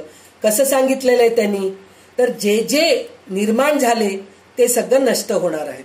म्हणजे काय आपल्याला घर निर्माण केलो किती हजारो वर्ष जरी राहिलं तरी ते पडणारच आहे. ते तर घर झालं. आपलं शरीर आपलं जे शरीर माझं शरीर मी मी मी म्हणून जे म्हणतो की नाही हे सुद्धा ह्या दुसऱ्या क्षणी पडायची संभावना असते. म्हणजे कोणत्याही क्षणी आपल्याला मृत्यू प्राणवायू आपल्यामधून निघून जातो आणि आपलं देह खाली पडतं. तर असं आहे आपल्याला हे सगळ्या गोष्टी. तर त्याच्यासाठी म्हणून देह धारण करणारे प्राणी नाश पावतात हे प्रत्यक्ष अनुभवाला येते. माणसा वाचून माणूस उत्पन्न होत नाही हे आपल्याला हे आपण जर सृष्टीच्या निर्मितीच्या वेळेस जर आपण विचार केलो तर फक्त ब्रह्माच्या कल्पनेने संकल्पनेने हे सगळं निर्माण झालेलं आहे जग. पण आता आपण ज्या दृश्यसृष्टीमध्ये आहोत त्याच्यामध्ये माणूस एक स्त्री पुरुष यांच्यापासूनच उत्पत्ती होते. बीज लावलं तरच झाड नाही. म्हणजे बीज आणि जमीन, पाणी ह्या तिन्हीचं जर एकत्रीकरण झालं तरच आपल्याला झाड होतो. असं प्रत्येक गोष्टीच्या दोन गोष्टी मिळूनच आपल्याला उत्पत्ती होते, हे आपण कळून घ्यायला पाहिजे. तर त्याच्यामध्ये त्यांनी काय सांगितलंय, अन्ना वाचून वीर्य उत्पन्न होत नाही. म्हणजे आपण जर अन्न नाही खाल्लो, अशक्त राहिलो, तर आपल्यामध्ये उत्पत्ती शक्ती, म्हणजे फक्त वीर्यच म्हणून म्हणता येत नाही. आपण दुसरं काही काम करू शकतो का? नाही करू शकत, अशक्त होऊन जातो. तर त्याच्यापासून काय होतं, म्हणजे आपल्याला अन्न कुठून मिळतं? वनस्पतीपासून आपल्याला अन्न निर्माण होतं. आपण व्हेजिटेरियन्स आहोत, म्हणजे शाकाहारी आहोत. तर त्याच्यासाठी म्हणून आपल्याला वनस्पतीपासूनच आपल्याला सगळे अन्न पदार्थ मिळतात. आणि वनस्पती कुठून उत्पन्न होते? पृथ्वीपासून. पृथ्वी असलं तरच वनस्पती उत्पन्न होतात. जर पृथ्वी राहून नुसतं पाणी नाही तर काय उपयोगाचं? तिथेही वनस्पती होऊ शकत नाही. बरं, पृथ्वी आहे, पाणी आहे, तेज नाही, म्हणजे उन्हाचा प्रकाश नाही, तर सडून जाईल ना. पाणी नुसतं जमिनीवर घालून ठेवलात, ते जर वाळत नाही उन्हाने, तर मग ते सडून जातं. म्हणजे तेज नाही तर पाणी नाही. बरं, हे सगळं असल्यानंतर वायू पण पाहिजे. वायू नाही तर तेज नाही, असा क्रम जाणावा. म्हणजे ह्या सगळ्या गोष्टी आपल्याला कळायला पाहिजे. विवेकाने ह्या सगळ्या गोष्टी कळायला पाहिजे. अंतरात्मा म्हणजे ह्याच्यामध्ये आपल्याला एक भगवद्गीतेमध्ये अध्याय 3 मधला 14वा श्लोक आहे पहा. अन्नात भवन्ति भूतानि पर्जन्याद अन्न संभव यज्ञात भवती पर्जन्यो यज्ञ कर्म समुद्भव. म्हणजे पहा, आपल्याला हे गीतेमध्ये काय सांगितलं हे सगळं आपल्याला रामदास स्वामी इथं आपल्याला समजून सांगतायत. गीता तुम्हाला समजली नाही, संस्कृत आहे, अवघड आहे वाचायला, तर त्यावेळेस आपण दासबोध वाचून सुद्धा गीतेत काय आहे हे आपल्याला कळतं. तर हे सगळं आपल्याला कळून घ्यायला पाहिजे म्हणून सांगतात. निर्विकार परब्रह्मामध्ये पृथ्वी, आप, तेज, वायू, अंतरात्मा आणि मूळ माया यापैकी एकही आढळत नाही. म्हणजे परब्रह्मामध्ये निर्गुण निर्विकार वस्तू हीच शाश्वत खूण आहे. अष्टदा प्रकृती संपूर्ण नाशवंत आहे. सगळे दृश्य नाशवंत आहे हे ओळखून राहिले म्हणजे ते असून नसल्यासारखे होते. सारासार विचाराने समाधान काय आहे ते बरोबर आकलन होते. म्हणजे सगळं नाशवंत आहे. म्हणजे आपल्याला प्रत्येक वेळेस आपल्याला ठोकून ठोकून सांगतायत, डोक्याला असं असं असं करून सांगतायत की बाबा तू कळून घे, जे डोळ्यासमोर दिसतंय दृश्यसृष्टी आहे ते नाशवंत आहे, त्याच्यामध्ये तू अडकू नकोस. म्हणून प्रत्येक वेळेस आपल्याला रामदास स्वामी समजून सांगतायत. आणि त्याच्यानंतर ते काय म्हणतायत, मी कोण हे कळायला पाहिजे असेल तर देहामधील तत्वे शोधली पाहिजे. म्हणजे आपल्यामध्ये पंचमहाभूत तत्व जे आहेत ना, ते काय आहे ते शोधून पाहिली पाहिजे. ती शोधून पाहिली तर असे समजते की मनात उत्पन्न होणाऱ्या वृत्तीमध्ये मी तूपणाचे मूळ आहे. म्हणजे काय, तिथं आपण सगळं मी तू म्हणजे तू वेगळा मी वेगळा, तू वेगळा मी वेगळा, म्हणजे मी शाणी तू वेडा, हे अशाच गोष्टी आपल्याला दिसून येतं. स्थूल, सूक्ष्म आणि कारण या सगळ्या देहाचा शोध घेतला तर खरा खोटा मीपणा कुठेच दिसत नाही म्हणून सांगितलेलं आहे. म्हणजे सूक्ष्म आणि स्थूल शरीराला बाजून खरं कोण आहे हे जर आपण कळून घेतलो तर आपल्यामधला मीपणा निघून जातो. मी मी मी म्हणून जे म्हणतो की नाही, ह्या मी मध्ये काहीच नाहीये. हा मी कुठे येणारच नाही, आपल्या सोबत कधीच येत नाही. ह्याच्यासाठी म्हणून आपल्याला आपल्यामधला मीपणा काढून टाकायला पाहिजे. म्हणून प्रत्येक वेळेस सांगतायत ते एक तत्व दुसऱ्यामध्ये लय पावते, त्या ठिकाणी मी तूपणा उरण्यास जागाच राहत नाही, केवळ ब्रह्मवस्तू तेवढी शिल्लक राहते. म्हणजे इथं त्यांनी काय सांगितलेलं आहे, एकामध्ये एक विरून जाते हे आपल्याला सांगितलेलं आहे. ते कसं काय विरून जाते, म्हणजे पृथ्वी तत्व, आपल्यामधलं पृथ्वी तत्व हे आहे की नाही पहिले, तर आपल्यामधलं पृथ्वी तत्व म्हणजे आपलं शरीर, जड शरीर, स्थूल शरीर, सगळ्यात पहिले हे पडतं. तर त्याच्यानंतर काय होतं, आप म्हणजे पाणी, हे पाणी पण निघून जातं, म्हणजे डिहायड्रेट होऊन जातं बॉडी. बॉडी होऊन जातं. त्याच्यानंतर काय होतं, जे आपल्यामधला गरमपणा जे आहे, म्हणतात ना बॉडी डिहायड्रेट झालं आणि माणूस मृत्यू पावला, असं होतो की नाही. म्हणजे अंगामधलं पाणी संपून गेलं तर आपल्याला मृत्यू होते. त्याच्यानंतर तेज, आप, आप म्हणजे पाणी हे सांगितले. तेज म्हणजे गरमी, आपल्यामधला गरमपणा, अग्नितत्व जर निघून गेला, शरीर थंड पडलं तर आपण मरून जातो. मग वायू म्हणजे प्राणवायू, प्राणवायू गेला की मग हे होतं. म्हणजे आपल्यामध्ये हे पंचतत्व कसे आहेत, एकामध्ये एक विरून जातात. म्हणजे पृथ्वी तत्व पाण्यामध्ये विरून जाते, असं सगळं एक एक गोष्टी. मग पाणी अग्नीमध्ये विरून जातं, अग्नी वायूमध्ये विरून जातं, शेवटी वायू पण निघून आकाशामध्ये विरून जातं. मग नुसतं निश्चळ परब्रह्म राहतं तिथं. असं म्हणून आपल्याला हे कळून घ्यायला पाहिजे, म्हणून प्रत्येक वेळेस आपल्याला समजून सांगितलेलं आहे. आणि इथं काय पंचीकरण काय म्हणजे खरं काय आहे हे आपण पंचीकरण करून घ्या. हो, आपण कोर्टामध्ये वगैरे गेलं तर म्हणतो की नाही पंचीकरण, पंचीकरण म्हणून म्हणतो ना. पंचीकरण म्हणजे काय, खरं काय आहे हे आपल्याला जाणून घ्यायला पाहिजे. तत्वविवरण काय, तत्वविवरण काय म्हणजे हेच, आता पंचमहाभूते कसं एकमेकामध्ये विरून जातात हे आपल्याला कळून घ्यायचंय. महावाक्य चिंतन म्हणजे अहम ब्रह्मास्मी, तत्वमसी, हे जे आपण महावाक्य जे 4 ऐकलो होतो की नाही, हे सुद्धा आपल्याला कळायला पाहिजे. म्हणजे देव आणि मी वेगळे नाहीत, तू आणि मी वेगळे. पहिले तू आणि मी वेगळे नाही हे पहिले पाहायला पाहिजे, तेच आपल्याला होत नाही. तर देव आणि मी एक आहे हे कुठून आपल्याला कळायला पाहिजे. तर हे पंचवाक्याचं पण चिंतन करायला पाहिजे. हे आपल्याला प्रत्येक वेळेस आपल्याला रामदास स्वामी सांगतात.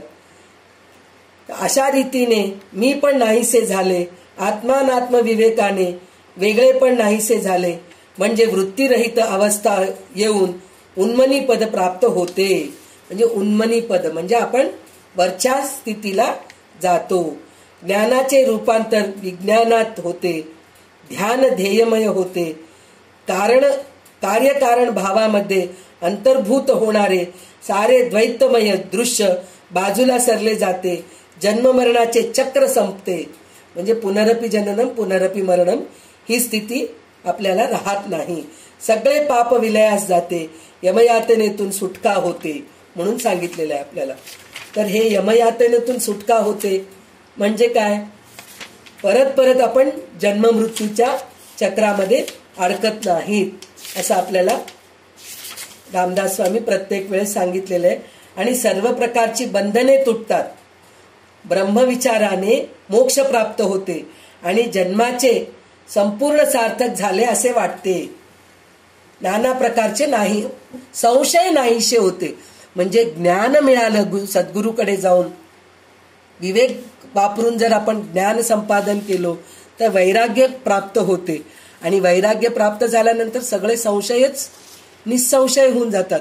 आपल्याला काही संशयच राहत नाही, डाऊटच राहत नाही. तर आपल्याला प्रत्येक गोष्टीचं डाऊट राहतं, हे करू का ते करू का, हे करू का ते करू का, असं आपल्याला हे होत राहतं. म्हणून हे संशय निरूपण संशय नाहीसे झाले तर मग आपल्यामध्ये आत्मानात्म विवेक उद्भवतो म्हणून सांगितलेलं आहे. आणि हे जर आपल्याला आत्मानात्म विवेक कळालं तर मग पतितांना म्हणजे पाप लोक आपण नाही. आता आपल्याला हे संशय निघून गेलं, आत्मानात्म विवेक म्हणजे चांगलं काय वाईट काय हे जर कळालं तर आपण पतितांना म्हणजे दुःखी लोकांना, पापी लोकांना सुद्धा आपण हे कराल पावन करायचं आपल्यामध्ये शक्ती निर्माण होते. जगाला पावन करू शकतो आपण. तर असे प्रत्यक्षात अनुभव येतात आपल्याला. कारण आपणच जर घाबरत बसलो तर समोरच्या माणसाला आपण धैर्य देऊ शकतो का. आपणच नाही घाबरलं तर मग आपण समोरच्या माणसांना धैर्य देऊ शकतो. तर हे भक्तामध्ये असे गुण राहायला पाहिजे तरच आपण समोरच्यांना धीर देऊ शकतो. हे आपल्याला भक्त निरूपण मध्ये ह्या समासामध्ये आपल्याला कळालेलं आहे. आता विवेक वैराग्य पुन्हा एकदा आलेलं आहे आपल्याला. विवेक वैराग्य पहिल्या समासामध्ये विवेक वैराग्य आला होता, आता पुन्हा विवेक वैराग्य आलंय. हे पुन्हा एकदा आपण वाचूया. तर आता पुढचा वाचायला सुरुवात करू.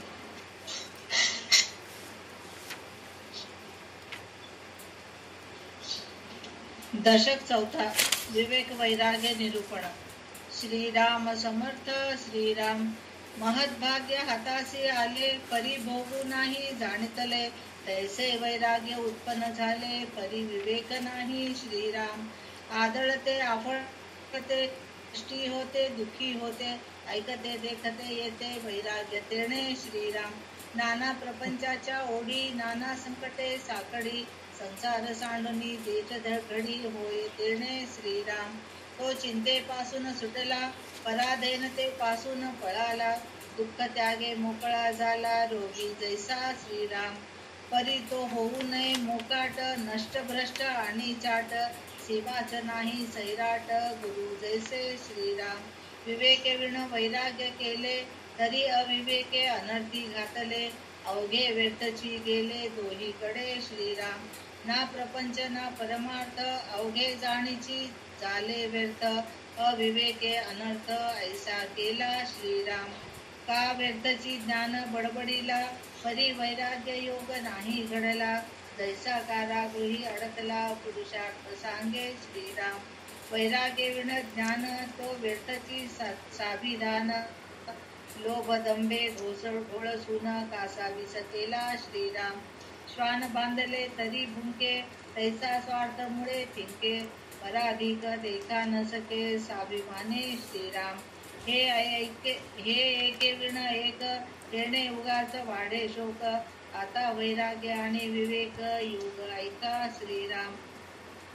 विवेके अंतरी सुटला वैराग्य प्रपंच तुटला, अंतर्बाह्य मोकळा झाला निसंग योगी श्रीराम. जैसे मुखे ज्ञान बोले तैसेची सवे क्रिया चाले, दीक्षा देखोनी चकित झाले सुचिस्पंत श्रीराम. असतानाही त्रैलोक्याची स्थिती बाणली वैराग्याची, यत्न विवेक धारणेची सीमा नाही श्रीराम. संगीत रसाळ हरिकीर्तन ताळबद्ध तानमान, प्रेमळ आवडीचे भजन अंतरापासूनी श्रीराम. तत्काळाची सन्मार्ग लागे ऐसा अंतरी विवेक जागे, वक्तृत्व करिता न भंगे साहित्य प्रत्ययाचे श्रीराम. सन्मार्गे जगास मिळाला म्हणजे जगदीच ओळला, प्रसंग पाहिजे कळला कोणी एक श्रीराम. प्रखर वैराग्य उदासीन प्रत्ययाचे ब्रह्मज्ञान, स्नान संध्या भगवत भजन श्रीराम. विवेक वैराग्य ते ऐसे नुसते ते वैराग्य हे काढ पिसे, शब्दज्ञान येळीलचे आपणाची वाटे श्रीराम. म्हणून विवेक आणि वैराग्य हेची जाणीचे महत्भाग्य, रामदास म्हणे योग्य साधू जाणती श्रीराम.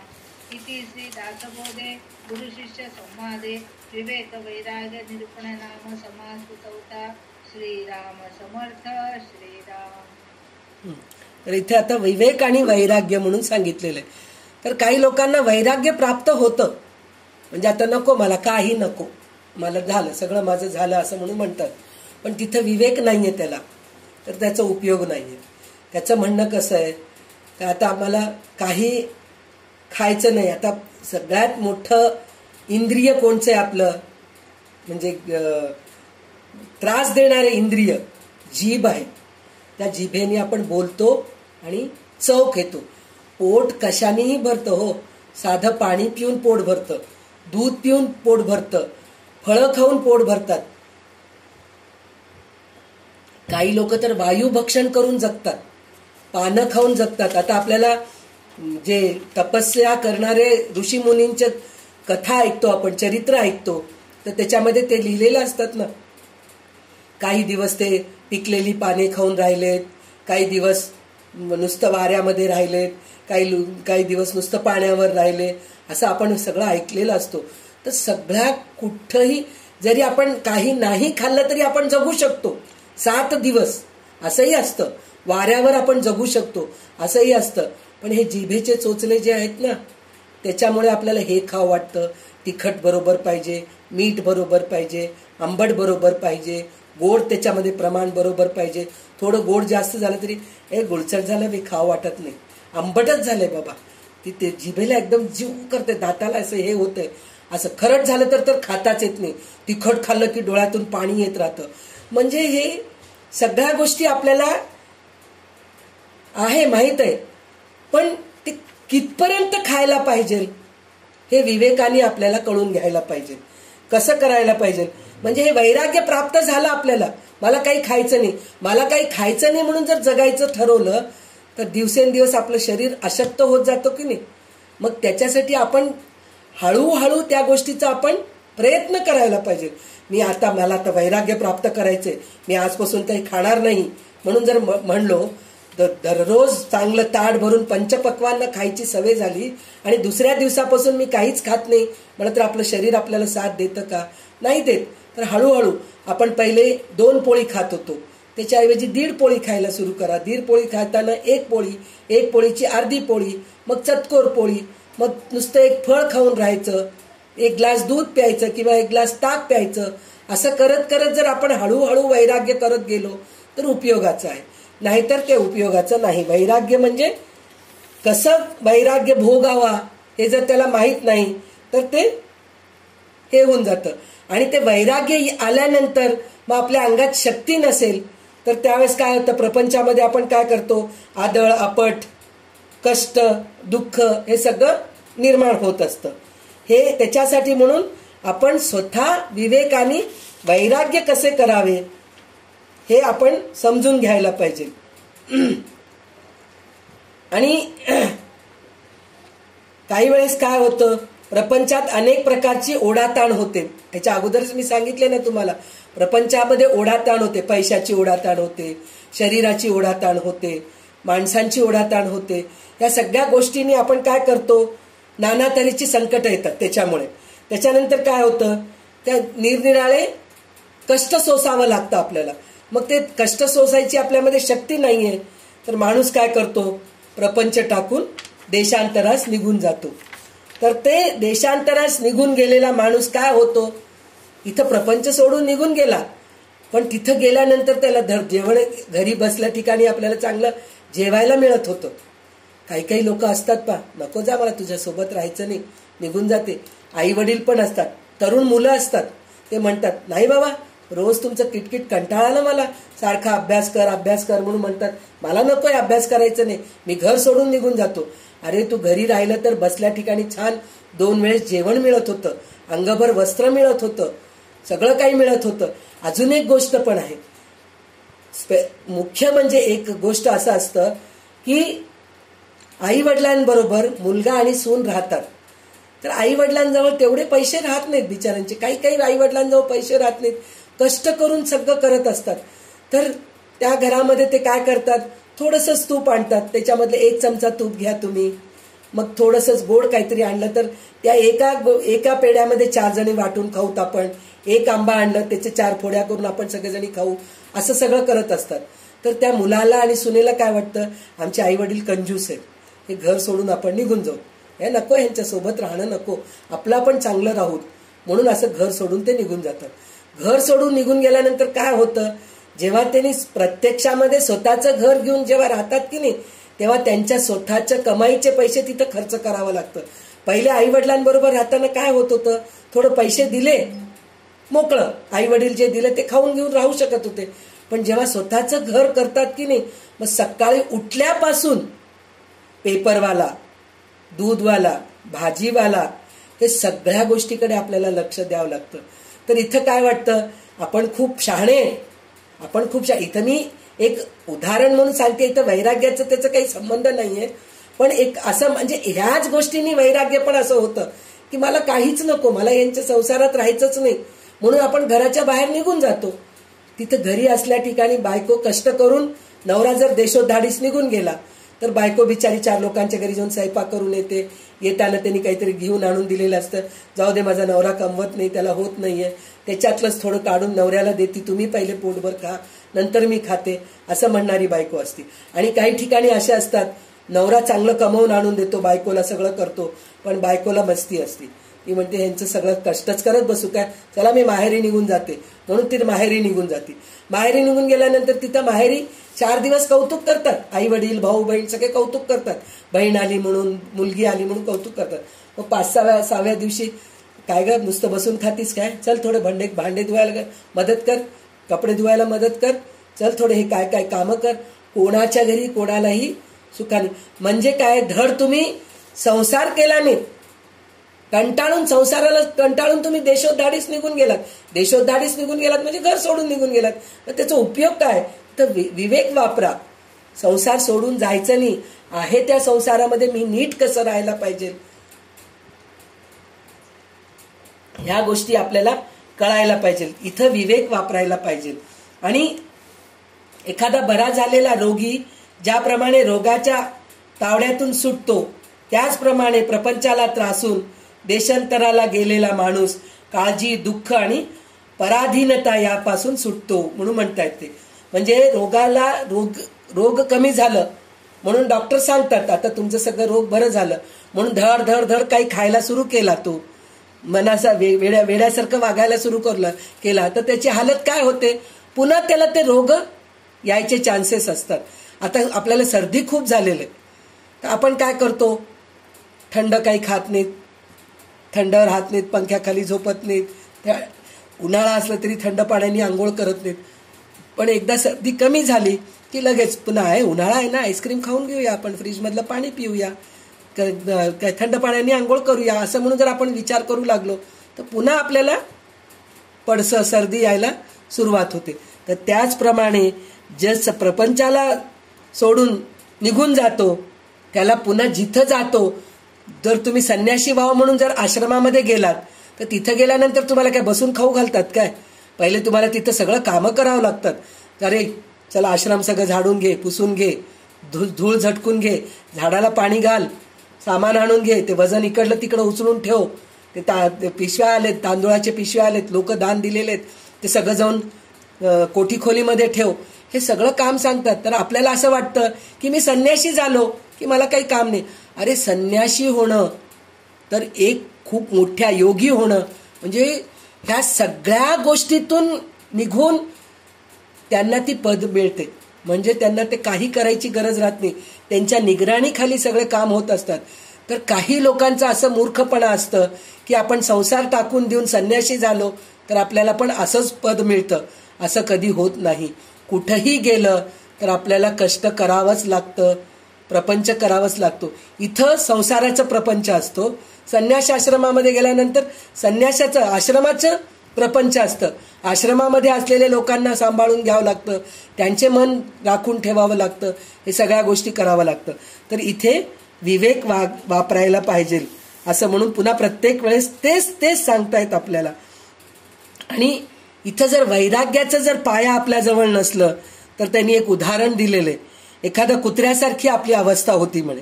कशासारखं, कुत्र्याला बांधून ठेवलं तर ते भुंकते म्हणे.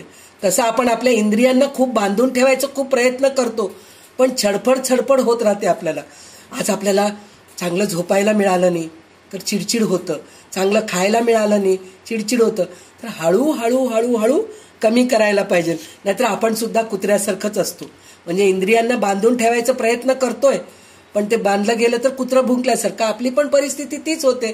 तर त्याच्यासाठी म्हणून हळूहळू आपल्याला विवेकाने वैराग्य उत्पन्न करायचं असतं, म्हणून त्यांनी आपल्याला सांगितलेलं आहे.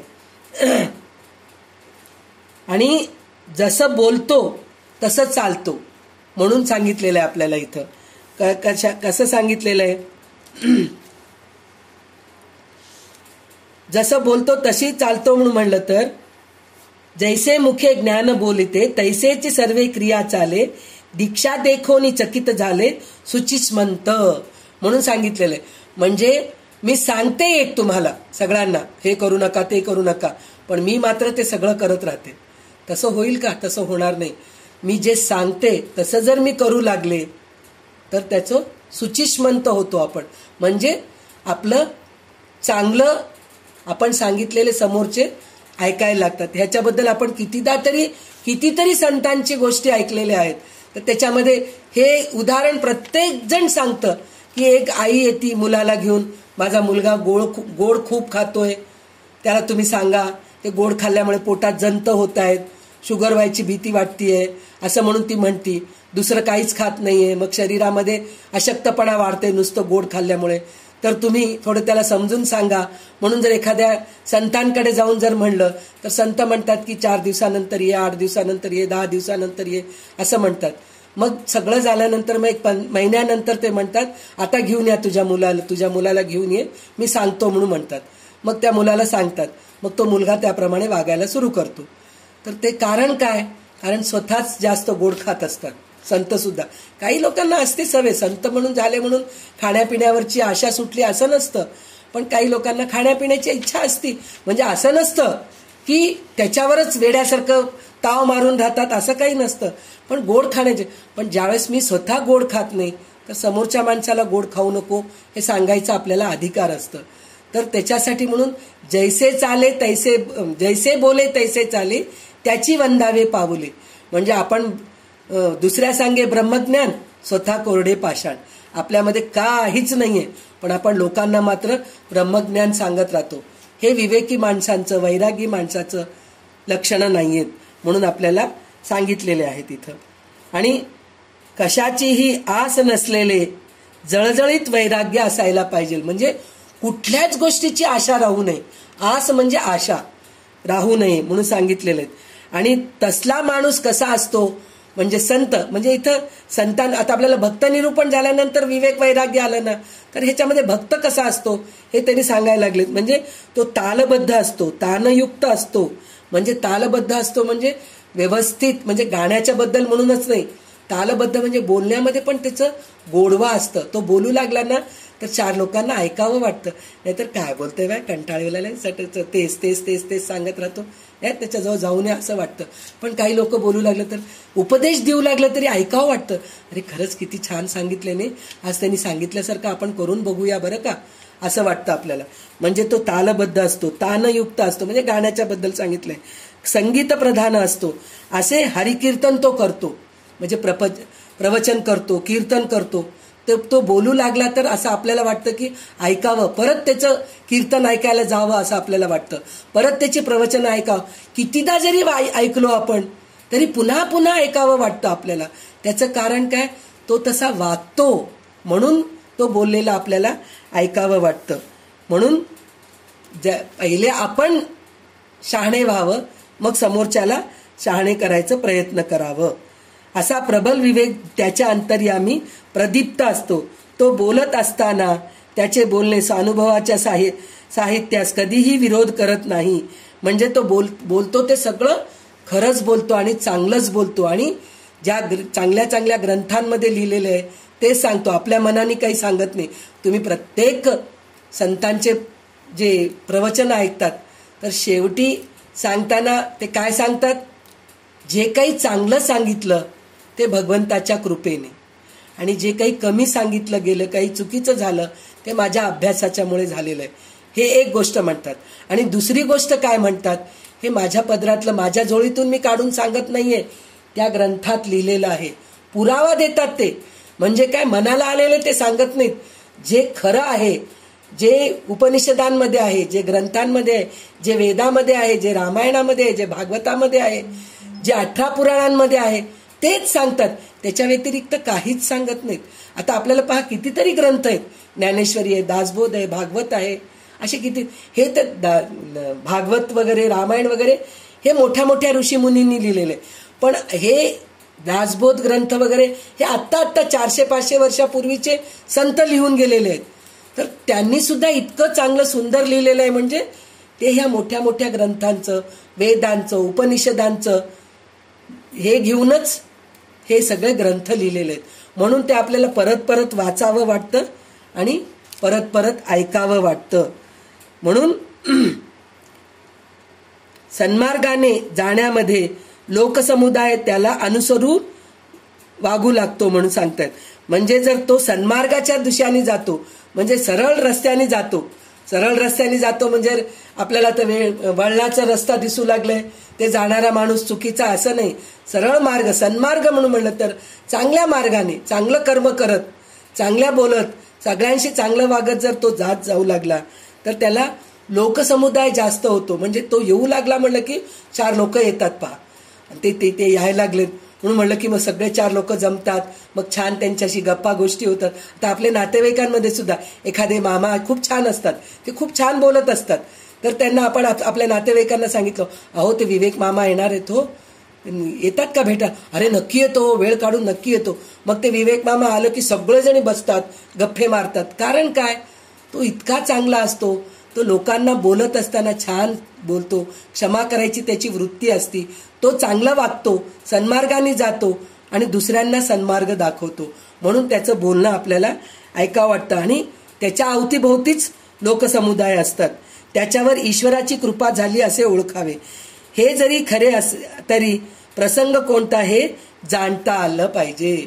म्हणजे तो चांगला बोलतोय म्हणून म्हणलं तर कुठं, आत्ताच म्हणले ना, दुःख प्रसंगी कसं वागायला पाहिजे आणि शुभ कार्य होत असताना कसं वागायला पाहिजे हे त्याला कळालं तरच त्याला सगळं काही लोक त्याच्या अवतीभोवती असतात आणि त्याच्यासारखं वागायचं प्रयत्न करतात. नुसते वैराग्य दुराग्रही वेडेपण असते, तर नुसते शब्दज्ञान ओशाळवाणे असते, कंटाळवाणे असते. म्हणजे वैराग्य आहे म्हणून मी वैराग्यावरच सारखं बोलत गेलो तर कंटाळा येतं. कोणत्याही गोष्ट आहे, काय करते का सोडून दे, असं जर आपण प्रत्येक वेळेस जर म्हणू लागलो तर मग ते मूर्खपणाच आहे. म्हणजे इतकं कंटाळवाणं वाटतं की नाही, हे वैराग्य नाहीये. वैराग्य ते विवेकानेच यायला पाहिजे म्हणून सांगतायत तिथं.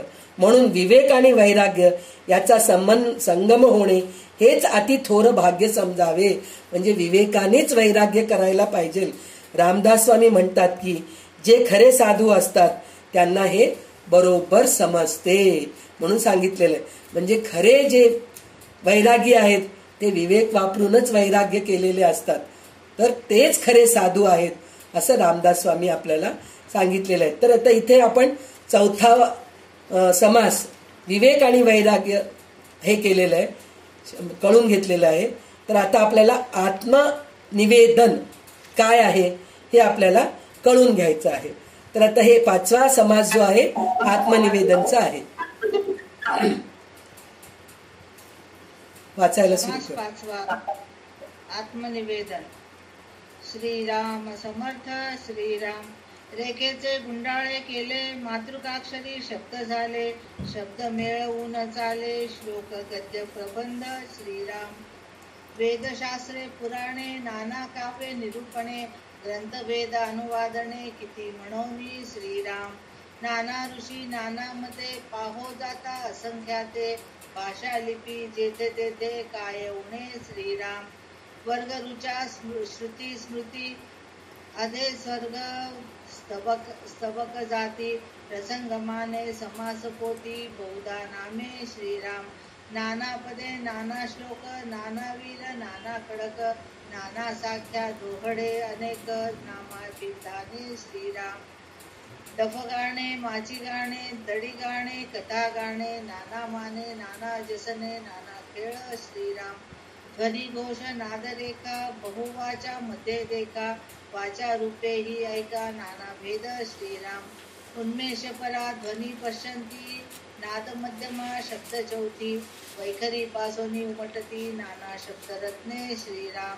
अकार उकार मकार, अर्धमात्राचे अंतर, औढ मात्रा तदनंतर, 52 मातृका. श्रीराम नाना भेद रागज्ञान, नृत्य भेद तानमान, अर्थभेद तत्वज्ञान, विवंचना. श्रीराम तत्वामध्ये मुख्य तत्व ते जाणावे, शुद्ध सत्व, अर्धमात्र महतत्व, मूळ माया. श्रीराम नाना तत्वे लहान थोरे, मिळून अष्टही शरीरे, अष्टधा प्रकृतीचे वारे, निघून जाते. श्रीराम वारे नसता हे गगन, जैसे परब्रह्म सगन, अष्टदेहाचे निरशन करून पाहावे. श्रीराम ब्रह्मांड पिंड उभार, पिंड ब्रह्मांड संहार, दोही वेगळे सारासार, विमळ ब्रह्म. श्रीराम पदार्थ जड आत्मा चंचळ, विमळ ब्रह्म ते निश्चळ, शिवरोन विरे तत्काळ, तद्रूप होय. श्रीराम पदार्थ मने काया वाचे,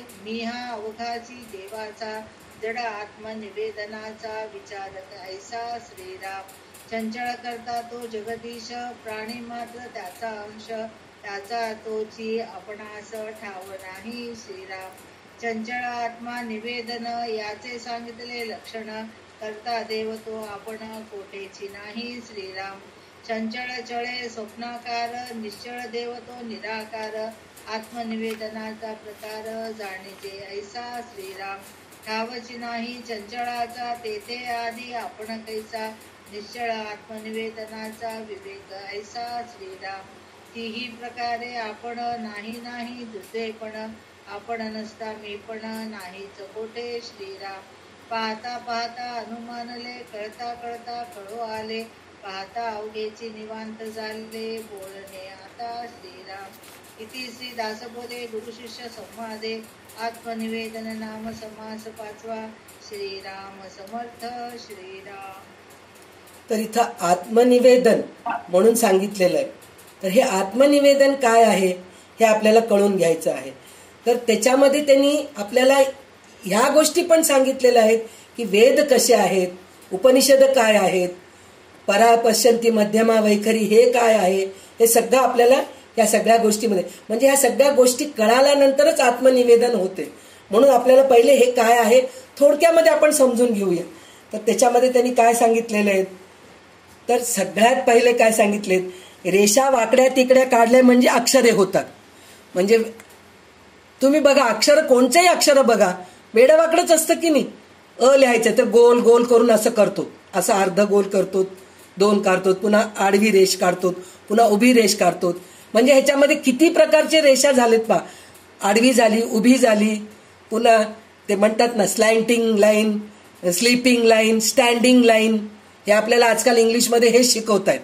तर हे आपल्याला रामदास स्वामी केव्हा तरी कितीतरी वर्षापूर्वी हे सांगून ठेवलेले आहेत की अक्षरं वेड्या वाकड्या रेषांनीच निर्माण होतात. मग अक्षरं निर्माण झाल्यानंतर काय होतं, तर ते सगळं एकत्र आणलं की श्लोक निर्माण होतात, गद्य निर्माण होतात. गद्य म्हणजे गाणे, गद्य म्हणजे कथा, गोष्टी हे निर्माण होतात. मग प्रबंध निर्माण होतात. मग वेद, शास्त्रे, पुराणे, नाना प्रकारची काव्ये, निरूपणे असे ग्रंथ पुष्कळ निर्माण होतात म्हणून सांगितले. ते आपल्याला आता काही सांगता येत नाही, सांगणे शक्य नाही. म्हणजे इतके ग्रंथ आहेत. आत्ताच मी म्हणले ना 18 पुराणे आहेत, दशोपनिषद आहेत, 108 उपनिषद, पण त्यातल्या त्या दशोपनिषद आहेत. पुन्हा काय म्हणतात हे रामायण आहे, महाभारत आहे, भगवद्गीता आहे, भागवत आहे, असे वेद आहेत, असे पुष्कळशा गोष्टी आहेत. तर ते आपण काही प्रत्येक हे सांगता येत नाही. आणि अनेक ऋषींच्या अनेक मताप्रमाणे ते ग्रंथ निर्माण झालेले आहेत. तर त्याची संख्या फारच मोठी आहे. आणि आपल्या भारतामध्ये तर इतके भाषा आहेत, विचारू नका. तामिळ, तेलुगू, मराठी, कन्नडा, हिंदी, बिहारी, आसामी, बेंगाली असे कितीतरी भाषा आहेत. आपण ते काही हेच करता येत नाही. आणि ते तितके भाषा आहेत आणि तितकी लिपी पण आहे आपल्याजवळ म्हणून सांगितलेलं आहे त्यांनी. त्या सगळ्या भाषेंमध्ये, त्या सगळ्या लिपींमध्ये ग्रंथाची पण काही कमी नाही आहे. म्हणजे एक भगवद्गीता 18 भाषांमध्ये, 18 लिपींमध्ये छापून आपल्याला मिळतंय. म्हणजे विचार करा. हे मी थोडं कमीत कमी सांगतेय, पण असे कितीतरी भाषा आहेत, कितीतरी लिपी आहेत. तर तसे आहेत. तर त्याच्यामध्ये अजून काय सांगितलेलं आहे त्याच्यामध्ये, आता हे 4 प्रकारचे, अरे रामा, ऐकू येतंय का मी बोललेलं? हा, मी बोललेलं ऐकू येतंय?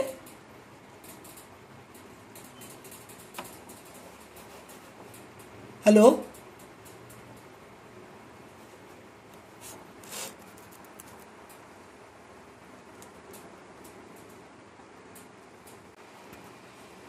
तर असे किती तर ह्याच्यामध्ये आपल्याला 4 वेद सांगितलेले. अंजली ताई तुमचा फोन म्यूट करा, रंजना पण फोन म्यूट कर. तर 4 पुन्हा गेलं ग, मध्ये मध्ये डिस्टर्ब होत आहे.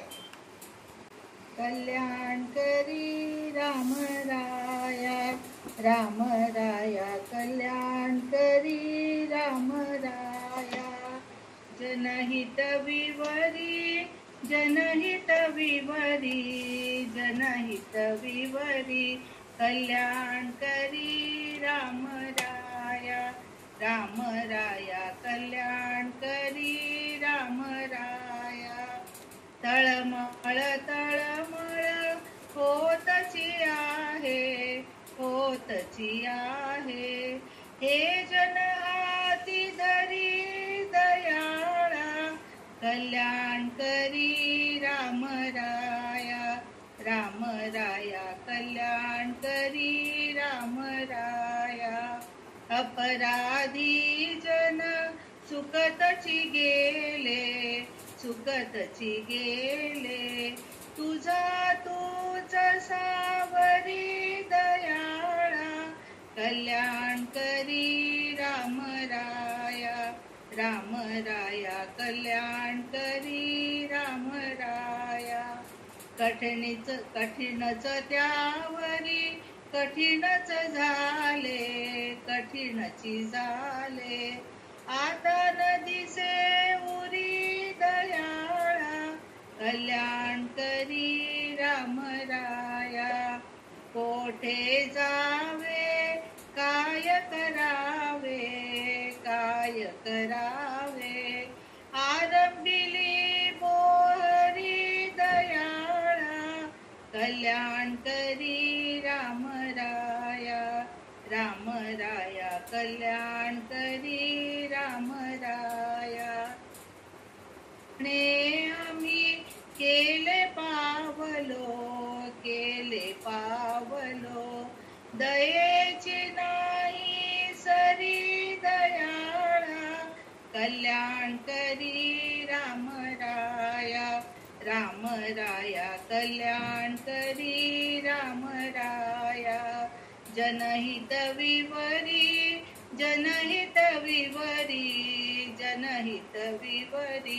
कल्याण करी राम राया कल्याण करी राम राया सदा सर्वदा योग तुझा. रामचंद्र भगवान की जय. जय जय रघुवीर समर्थ.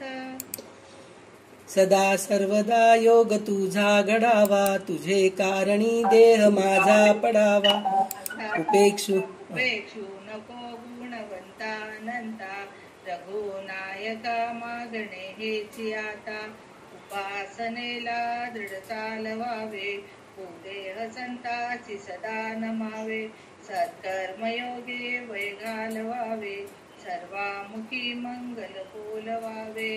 जय जय रघुवीर समर्थ.